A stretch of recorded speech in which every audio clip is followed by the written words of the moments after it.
In Adobe RoboHelp HTML, oftentimes we need to perform a process that's called registering a file called HHActiveX.dll.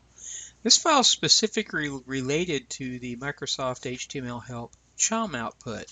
If I view this chum, you'll see that it's going to have to generate first. Apparently I've made a change. After it generates, you can see that the chum here has a couple of features in it. First off is the glossary tab.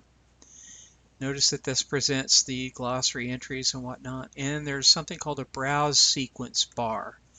These are unique to the chum format, and both of those features come courtesy of the HHActiveX.dll file. So when that file is not present and registered, these two options will not function. You'll see the tab but no entries. You'll also notice that there's no browse sequence bar appearing. So how do you find these files and register them? That's what we're going to learn here. So the first step is to figure out where the files are. There's two of them actually. So if I right-click my RoboHelp shortcut and look at Properties, I've got this wonderful little button here that Windows gives me that says Open File Location.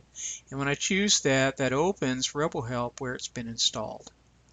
Now notice I'm in the Robo HTML folder inside a RoboHelp 2015 folder.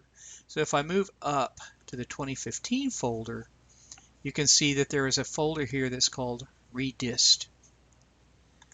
If I open that folder, we see here there is the HHActiveX.dll. Now there's a second one. This one's the 32-bit version because Windows operating systems come in both 32-bit and 64-bit versions. So in the x64 folder, you'll see we have the 64-bit version of the HHActiveX file. So your goal is to copy both of those to a location on an end user's PC. In my PC, I created inside my RIC folder a folder that's oddly named HHActiveX, and I have a 32-bit folder inside here and a 64-bit folder. So if I drop in, there's my 32-bit version of the DLL. There's my 64-bit version of the DLL.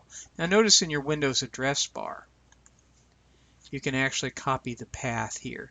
Then you could append the /HHActiveX.dll onto that. Fortunately, I have a notepad document that I've created here that has my path and everything I need to register the DLL. Here's how you do it.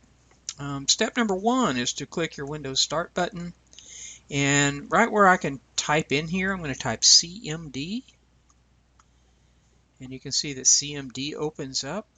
I want to right-click that because this offers me the option to run as administrator, and that's what I need. I need those elevated privileges.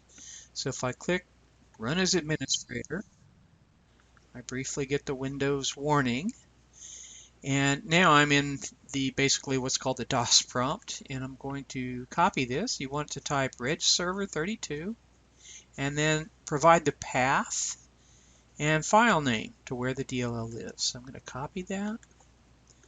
I'm going to paste it here, and I'm going to press enter. And if everything went well, which it should, you should see this message that it succeeded.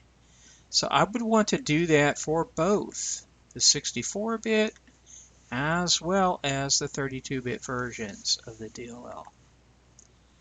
And once I've done that, I should be good to go. And when I look at my chum file, let's cancel that. Right click and view. I should then see the browse sequence bar as well as the glossary tab with the entries showing.